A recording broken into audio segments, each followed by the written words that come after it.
Please, let me have a word with her, Mama said while crying. A minute, one of the guards said, staring into the air. Mama then looked straight into Amara's eyes. Her eyes were already so red and swollen, she had cried too much. Amara, I know you're a very strong girl, and I strongly believe that one day there will be a ray of light in this darkness. There's no need asking you how that dance at the festival was made possible. Go straight to Ochi, your father's sister's place. I'm sure you know your way there. Amara nodded many times. Tell Nena, your auntie, the reason why you're there. I'm sure she'll take good care of you. I'll be coming to visit you from time to time. Go well, my dear daughter. May Ochi village favor you, her mum said with her shaking hand on Amara's head. Baba did not even come to visit me when I was locked up here, and he hasn't even shown up, Amara said, wiping a tear with the back of her hand. Let your father be for now. All will be well, Mama said, giving her a tight hug. Uncle Chukwuma, who had been standing with them, then came before Amara with a hand on her shoulder. I shall be coming to visit you too from time to time.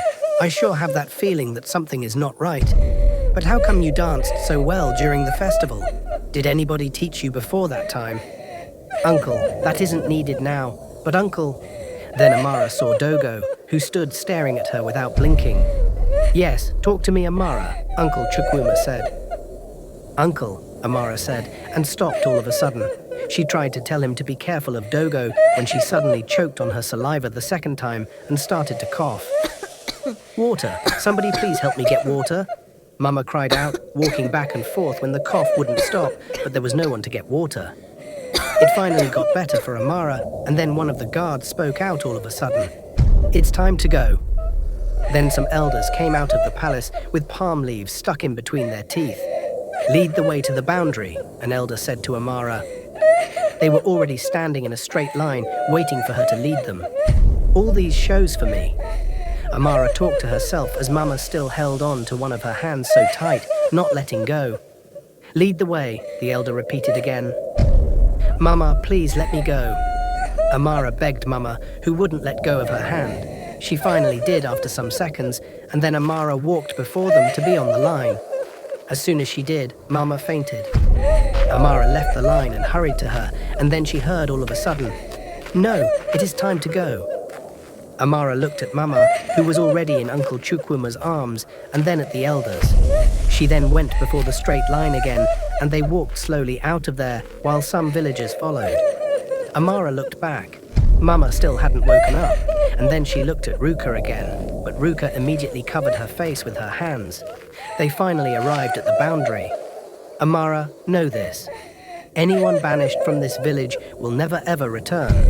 Go now and don't look back, one of the elders said, and as soon as Amara crossed the boundary, some women came and swept off the prints of her feet from the soil of the village. Amara turned and looked back, not minding the warning, and then she continued to Ochi village to her Auntie Nena.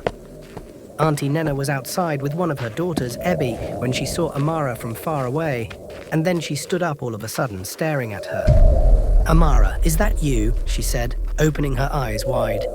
Amara reached where they were in front of the house, and then she went down on her knees and greeted her. Amara, how is your father? Is your mother okay? She asked with curiosity while helping her up at the same time. They are fine, Auntie, Amara said, trying to control the tears already built up in her eyes. Amara, are you sure you're okay? Said Ebby. And Amara shook her head. Come inside. Come tell me what's wrong, said Auntie Nena. They went in and they all sat down, and then Amara told them how she danced very well at the festival. Some people then went to tell the king that she'd used magic powers because they knew that normally she wouldn't have danced the way she did because she's not a good dancer. She also told them how the king later made her dance in the palace in everybody's presence. But she couldn't dance, and so she was banished for using magic powers. But did you use magic powers? Auntie Nena asked with eyes opened wide. Of course not. I never did, Amara answered. So how come you danced so well on the day of the dance festival, but were unable to dance when you were called? Is there anything you're not telling me?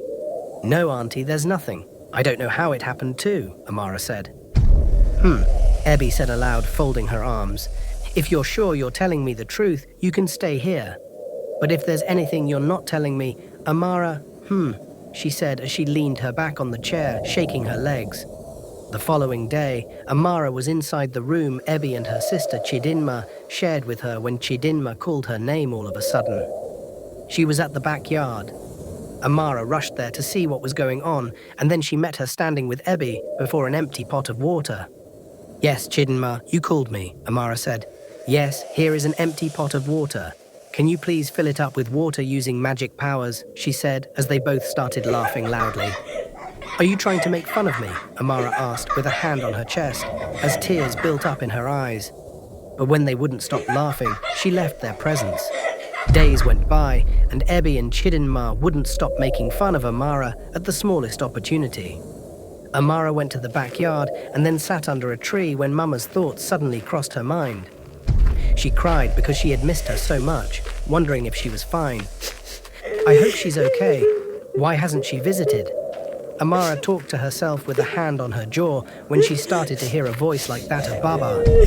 "Finally, Baba has come to see me," Amara said, jumping up. She quickly wiped her tears with her wrapper as she hurried into the house. "You, this cursed child, you can't continue to stay here in my sister's house because I don't want I and any family member of mine to have anything to do with you," he said angrily. "Calm down, just calm down," Auntie Nena said many times while rubbing his chest. "Don't you tell me to calm down." "I'm sure she didn't tell you what she did." "Amara used magic powers during the dance festival," Baba said angrily again. "What?" Auntie Nena said with shock and then turned to Amara. "Did you lie to me?" she asked, but Amara stood there like a tree, unable to say a word while tears kept flowing down. "Well, I am sorry, Amara. I can't continue to keep a witch in my house because if these villagers get to find out, I'll be in trouble," she said, rubbing her hands together. "Please, you need to leave my house now," she added. Amara took a few steps forward, turned and looked at Baba, wondering if he was truly her father. They watched her leave without saying a word. "Where do I go from here?" Amara kept thinking to herself when she suddenly remembered the river and the mermaid. But if she needed to see the mermaid, she would need to go back to their village, and she had been warned never to step foot there. "How do I do this?"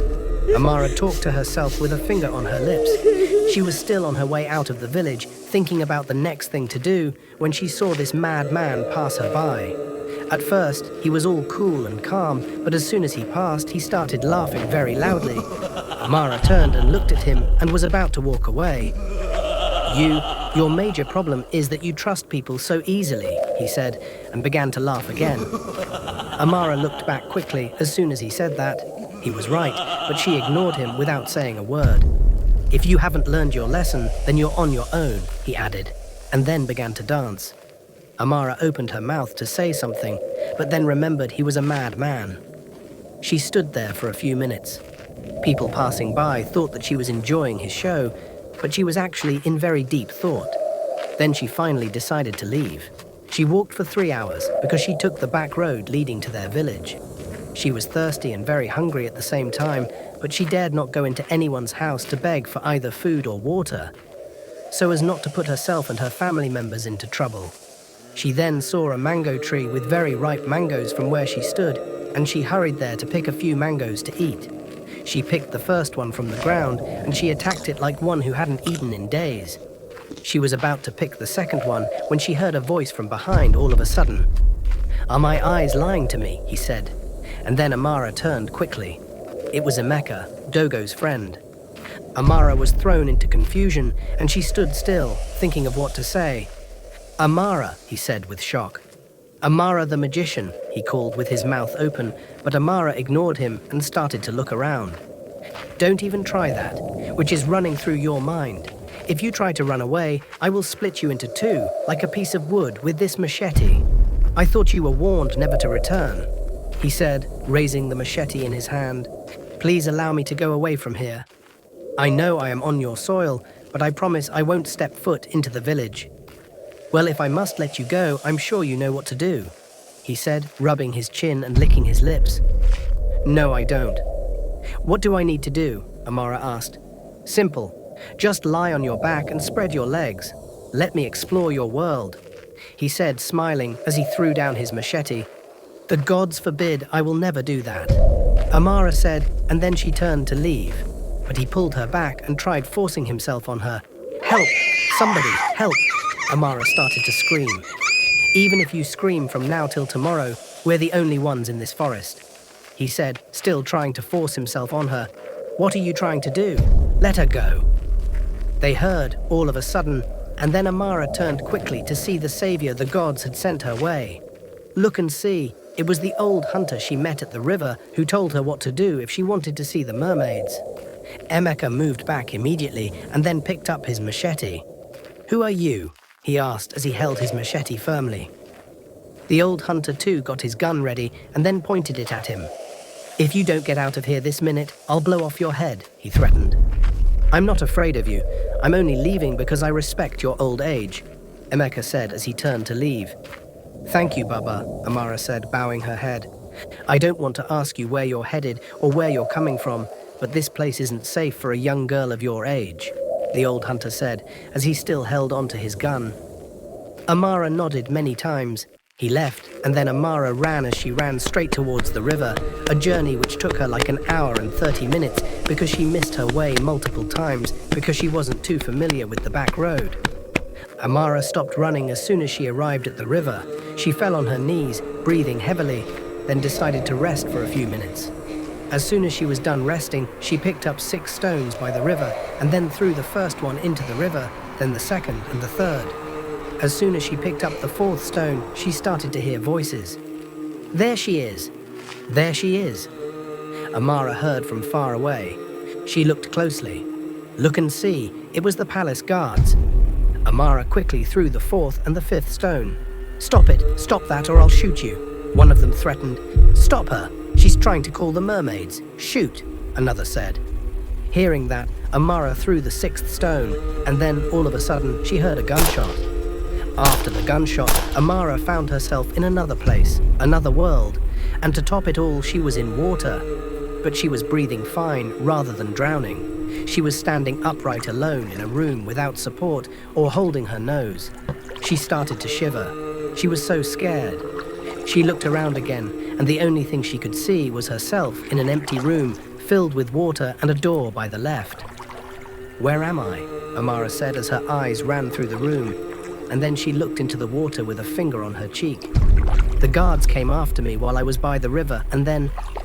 Her jaw dropped as soon as she remembered she had heard a gunshot. "Oh my!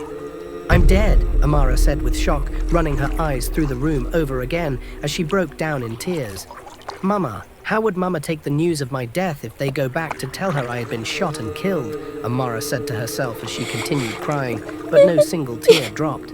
She raised her left leg to see if she would be able to walk without support, and if she would slip and fall, but no. It felt as though she was on the earth, and then she lifted her right leg, staring into the water at the same time, and slowly she walked towards the door. She slowly stretched out her arm, and then held the door handle and twisted it open. The door came open. She froze as soon as it did, taking a step backward, and then she asked herself again, "Where am I?" She moved towards the door again and looked through the small opening. "Come, beautiful young lady," Amara heard all of a sudden, a voice which got her startled, and then she pulled back her face immediately. "Don't be afraid. Come to me," she heard again. Could this be the voice of the gods? Amara talked to herself as she remembered she had called the mermaids. "The mermaid world?" Amara said with shock, with a hand over her lips as her eyes opened wide. She looked through the space again to see whose voice it was, and then she saw the mermaid lady seated on a golden chair in another room. "You? How did I get here?" Amara asked with curiosity. "Well, you were going to be shot, but it was a near miss. I carried you as soon as the 6th stone landed in the river, and then we disappeared together, and here you are," the mermaid lady said. "You saved me," Amara said, and she nodded, smiling widely.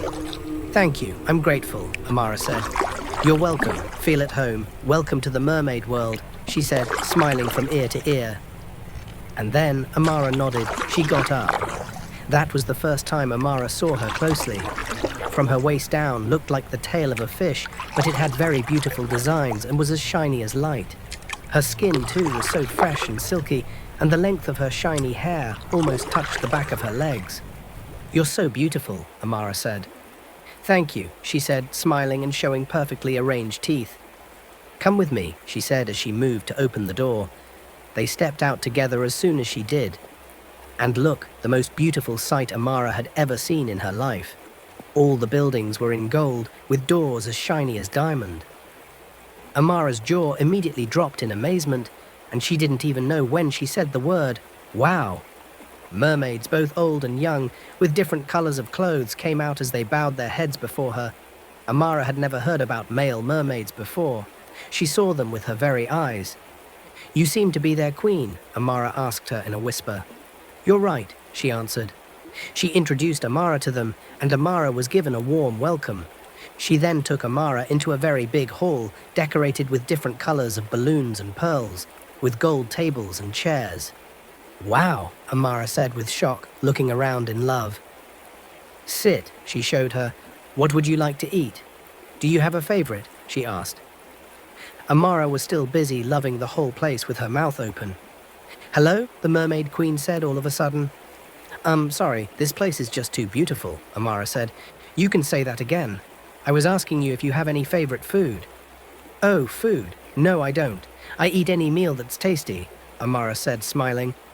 "Okay," she said, and then she ran her hand in circles 3 times before Amara, and different varieties of food appeared immediately. "Eat," she said, pointing at them.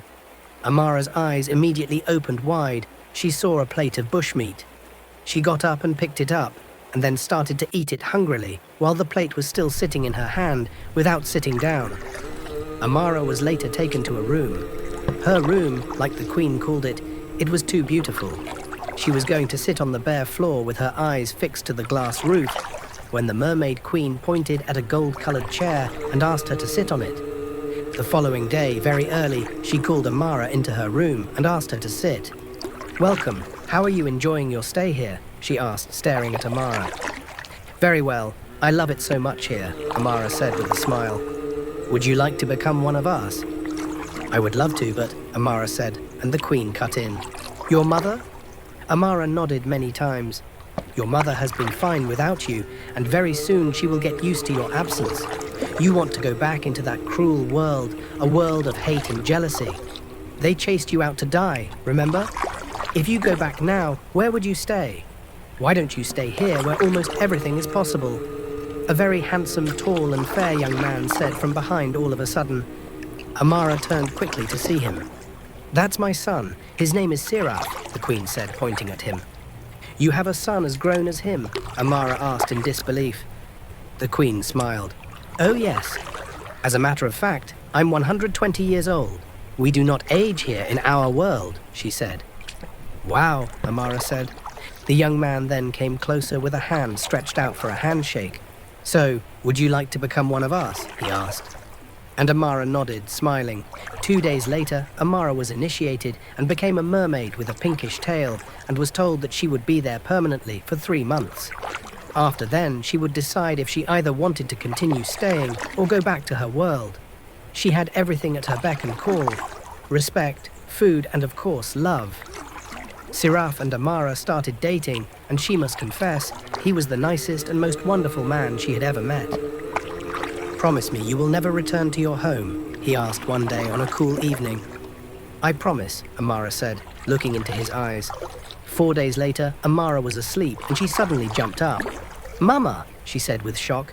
She hurried out of bed and then rushed into the Queen Mermaid's room. "Are you okay?" she asked as soon as she saw Amara. "My mother," Amara said again, while tears built up in her eyes.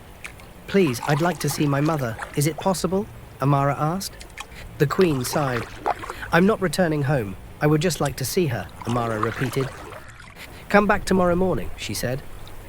Amara went back to her the following morning, and then she gave her a mirror. She was told that each time she wanted to see anything or anyone, she should just call their names, and the mirror would show her wherever they were and whatever they were doing. Amara hurried into her room and then held the mirror before her.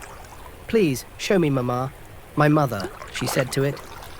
And before she knew what was happening, she saw Mama, but she was heartbroken at the condition in which she saw her. Mama was seated by the river, crying and singing Amara's favorite song. "Oh no," Amara said with shock as soon as she saw her. She was devastated.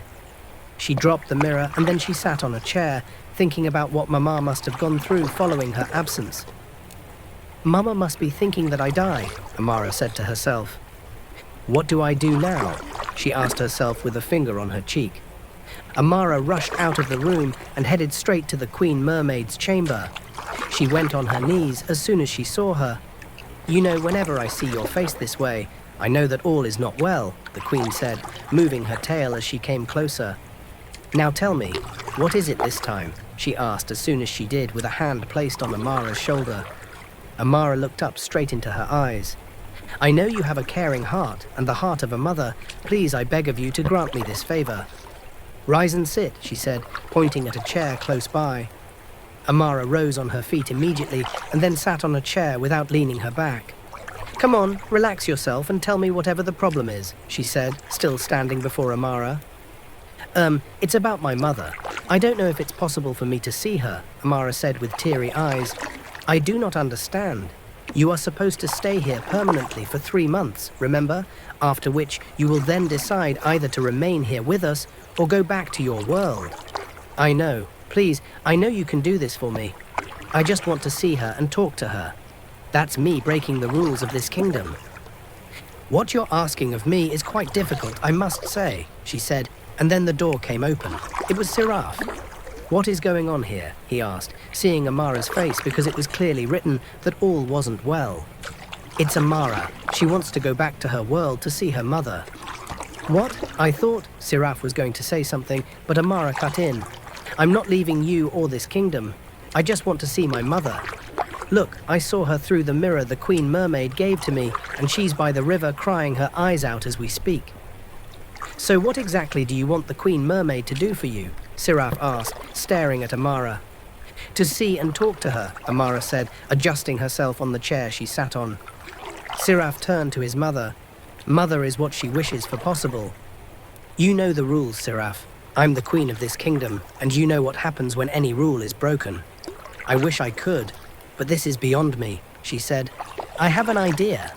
What if we change her identity so no mermaid would be able to recognize her once they see her, said Seraph. What? What if they see the new her around the river, or in the river after her identity must have been changed? We all know each other, remember? The Queen Mermaid said, moving her tail as she made her way to her chair and then sat on it.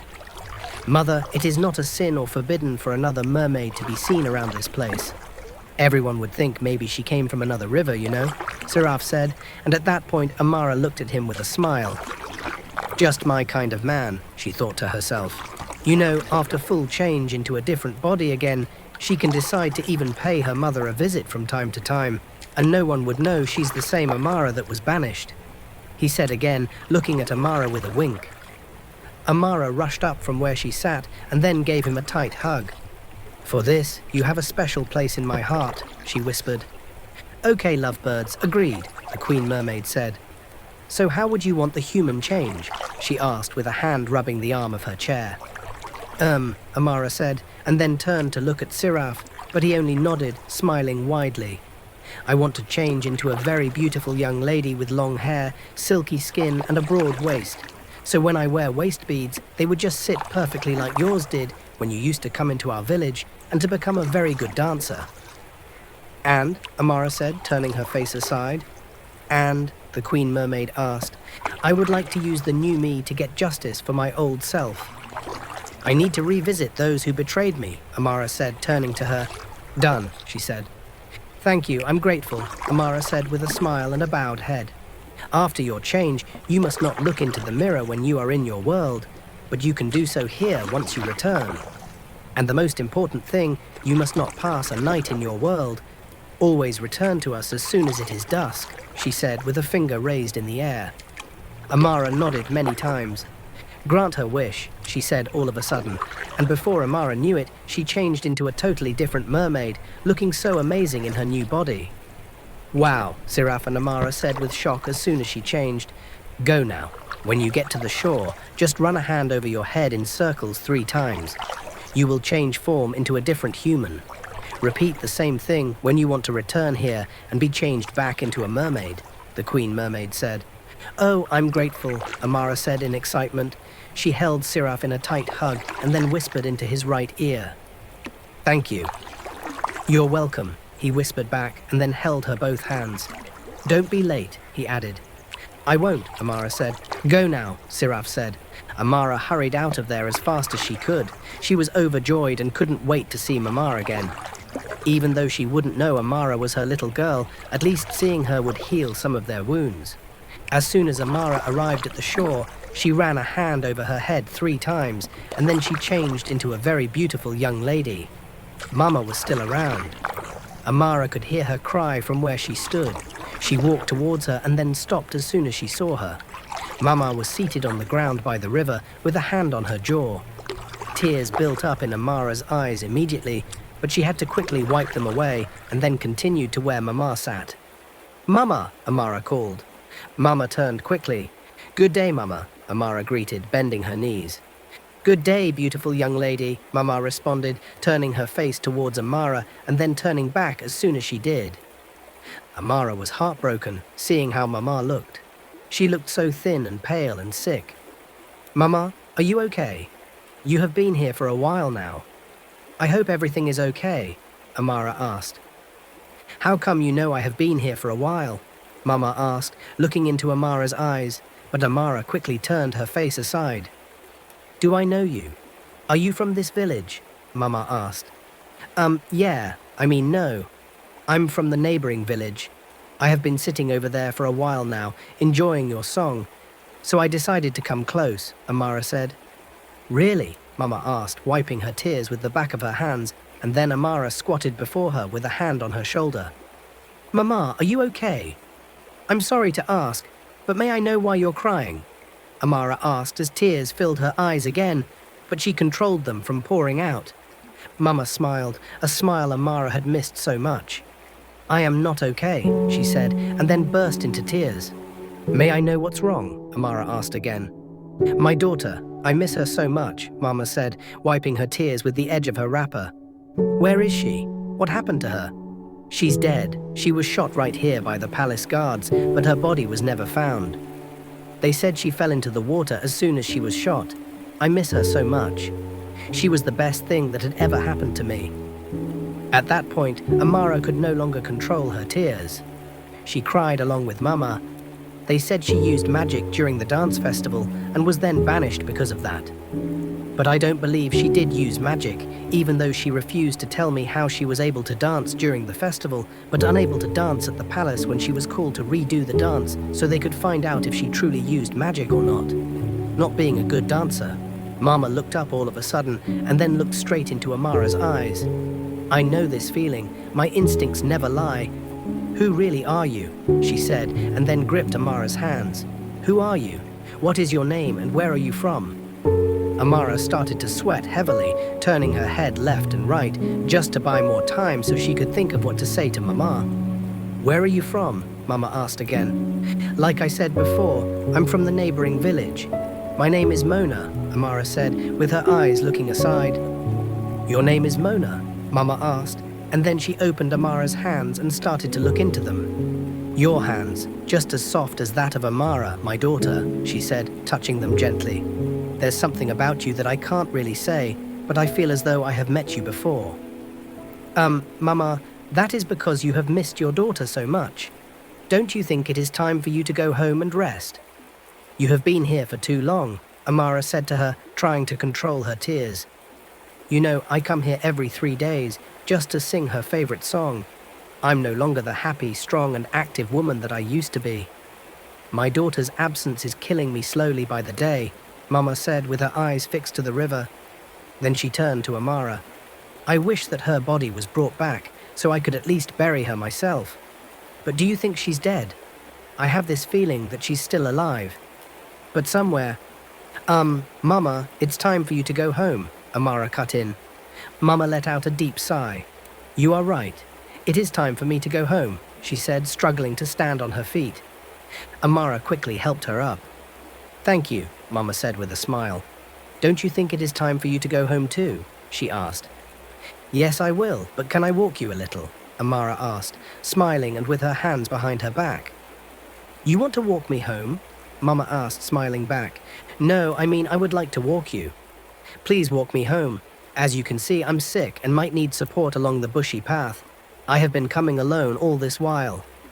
But what if something happens to me on my way home today being alone? Maybe fall and die or something, she asked, still smiling. The gods forbid. Mama, you're not dying now. You still have more years ahead of you, Amara said, snapping her fingers. Mama's words really broke her and left her convinced at the same time. Mama shook her head. Okay, I shall walk you home, Amara said. She held one of Mama's hands as they both walked through the bush path together. Mama told her all sorts of stories, same stories she had once told Amara as a little girl. But Amara enjoyed every bit of it. As soon as they arrived home, Mama sat on a stool under a tree right in front of the house, and then Amara hurried beside the house to pick another stool to sit on. As soon as she dropped it, she remembered her change and how she was supposed to pretend and act like a total stranger. Oh my, Amara whispered to herself.